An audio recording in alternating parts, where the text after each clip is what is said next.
Caríssimos irmãos e irmãs, e também que nos acompanham pelas redes sociais.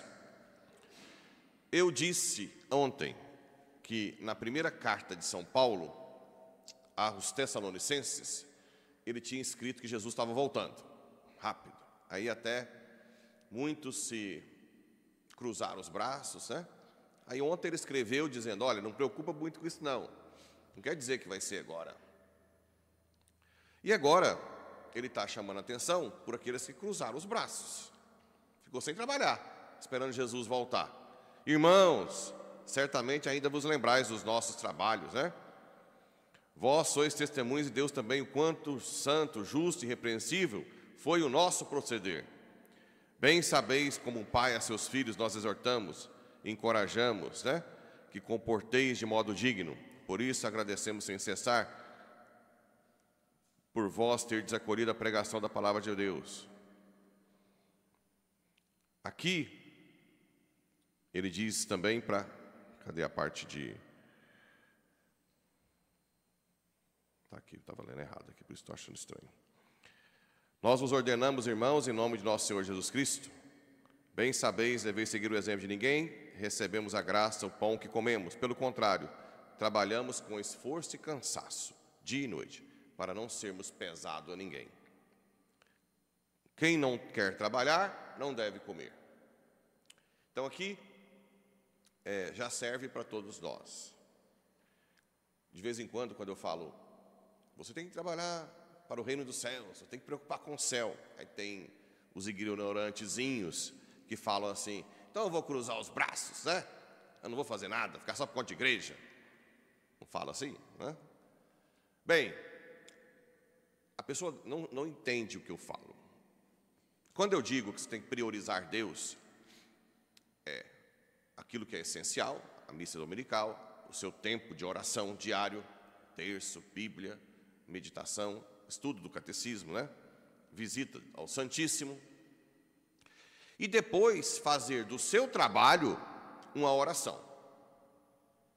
Como é que eu faço do trabalho uma oração? Rezo o rosário na hora de trabalhar? Não, eu ia ser demitido, né? Imagina se eu for contratado para vender lá nas lojas, e aí chega o cliente, espera aí que eu estou rezando o rosário. Não ia durar muito tempo. Como é que eu faço do meu trabalho uma oração?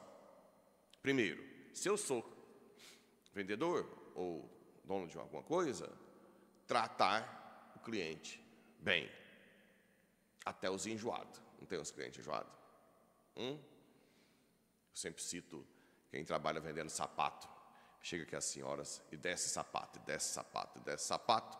Aí depois diz, eu vou dar uma voltinha ali. É claro que você dá vontade de dar uma sapatada nela. Mas você vai pedir a graça de Deus e dizer, sim, senhora, foi um prazer descer os sapatos. Mas não por ela, por Deus. Você oferece aquele sacrifício para Deus. Isso é oração. Tinha tudo para ficar nervosa. Mas você oferece. Então, tratar bem as pessoas. Ser honesto no trabalho. Ser honesto. Não ser desonesto. Falar a verdade com o cliente e assim por diante. O que mais? Fazer tudo da melhor forma possível. Como se fosse para Deus. É para Deus, né? Você faz da melhor forma. Mesmo que não dê certo, mesmo que não saia tão bem, mas você tem a consciência tranquila que você fez da melhor forma possível. Bem, e oferecer todo o sacrifício e humilhação que você sofre. Tem gente que vai te humilhar. A humilhação em si não tem sentido, mas quando você oferece, como se você estivesse indo para a cruz com Jesus, ganha um sentido extraordinário. Ao invés de você ficar feridinho 10 anos, porque alguém nem poder ver aquela pessoa mais nem de longe, oferece. Fala, Senhor, né? Como os apóstolos, quando levaram as varadas, ficaram felizes, disseram, nós somos dignos de apanhar por Jesus. Então, essa é a forma de fazer do trabalho uma oração. Levar a presença de Deus, oferecer o sacrifício. trabalhar da melhor forma possível, com honestidade. Quando o cliente for comprar a picanhazinha, tem aquela peçazona com colchão duro, aí o açougueiro vai lá e no lugar certinho, corta só, né? Não põe o colchão duro junto, trata bem, e assim por diante. Isso é oração, entenderam? Então, ó, você faz do seu trabalho uma oração. Agora, é claro que o trabalho não pode ser acima de Deus e da família. A gente fica até tardão da noite aí, né? Ontem mesmo, eu estava falando com um amigo meu no Mato Grosso, a família do Rio Grande do Sul, que planta soja, um menino ótimo, família honesta, mas com essas condições climáticas do país, estão devendo um absurdo, né? Até hoje nunca conseguiram tirar, e a família toda mudou. Ele é até coordenador do grupo da renovação, agora está pensando em sair. E aí, corta o coração, né? E ontem ele dizia, eu observo os guri, para todo mundo ser honesto, padre. Nós tentamos ser todos honestos, não sei porquê, mas tudo bem, nós vamos tentar, né? Vamos tentar lutar, está com a dívida aí de milhões de reais por causa de... Então, às vezes, você faz tudo do melhor e não acontece como você previa. A primeira coisa que vem é revolta com Deus. Por que isso? Né? Por que, Senhor? Se nós fizemos tudo. Mas existe realmente um grande sofrimento, um grande mistério no sofrimento. Esse menino é um menino bom, conheço. Muito bom. Reza. Ele é um dos que, na época da colheita e da planta, ele sai de lá. Porque eu falei, não. Nada de ficar domingo só o tempo inteiro na roça, por causa de colheita, colhendo, tá plantando, não. E ele sai correndo, vai para as missas dominicais. Está fazendo aí o rosário de madrugada, mesmo trabalhando. Agora, existe um mistério. Estou falando isso porque tem muitos de vocês que estão nessa situação. Rezam, são honestos e está passando por dificuldade. Que mistério que é? Um mistério do sofrimento. O mesmo mistério de Jesus, né? O que fazer? Tentar pedir a graça para não revoltar e oferecer. Fala, Senhor, nós oferecemos tudo que estamos passando pela nossa salvação. E Deus não vai deixar faltar o essencial. Deus não vai deixar faltar o essencial. Pode ficar tranquilos. Isso eu garanto para vocês. O evangelho de hoje é mais uma vez uma exortação contra os hipócritas, né? Belos por fora, podres por dentro. Adivinha quem são os mais observados na sociedade? Nós. O padre primeiro, porque fica falando.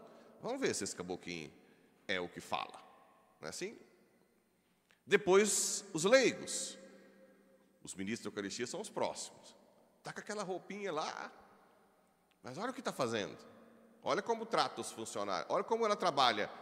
Olha como ela é difícil. Olha como é desonesto. Não é assim? Eu não vou para a igreja, não. O povo lá é pior que o de fora. Nós somos observados o tempo inteiro. O tempo inteiro. E nós temos que vir à missa para lavar nossos pecados no altar. Vocês sabem que aqui Jesus, o mesmo sacrifício de 2000 anos se faz presente. Quando vocês vêm no ofertório, ou não precisa vir, né? Mas no ofertório, oferece a vida de vocês. No altar, Jesus lava, dá a graça para vocês. E lá fora, nós temos que ser testemunha. Nós não podemos ser uma pessoa intragável, enjoada. Está cheio de gente que vem na igreja e depois é um cão chupando manga lá fora. Ué. Como assim? Você tem que melhorar, nós temos que melhorar. Não pode ser uma esposa enjoada, um marido enjoado, né? Não pode estar no adultério. Se não dá conta, padre, eu preciso sair do adultério. Não pode viver duas vidas. Não pode ser desonesto. Tudo bem que acontece, como aconteceu com esse jovem ontem, com a família dele, de algo imprevisto, e você não conseguir pagar suas contas. Mas vai lá, dá satisfação, fala, olha, estou tentando, me ajuda. Existem muitas pessoas que acontecem imprevistos, não é assim?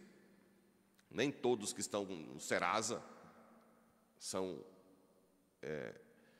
imorais. Aconteceu algo imprevisto, mas dê satisfação, né? Você não pode ser um cara desonesto, se é da igreja. Você não pode frequentar determinadas instituições, lugares. Você não pode ficar bêbado. Pode ir para a pecuária? Pode ou não pode? Pode. Pode. Pode ir para a pecuária. Pode ver o show do Jorge Mateus? Já teve, não, né? Pode ver o show do Jorge Mateus. Mas você não pode estar lá com adultério, bêbado, caindo. Você tem que dar o testemunho seu, né? É claro que eu como padre, não vou bater de frente com a pecuária, não, porque depois eu vou acabar perdendo. Mas, pelo menos com sobriedade, com lucidez, você tem que ser luz na pecuária, né? Luz. Pode beber uma cervejinha? Pode. Não tem problema. Agora, se você não sabe beber, criatura, para de beber, ué. Não dá conta de beber pouco? Para. Você não nasceu para beber.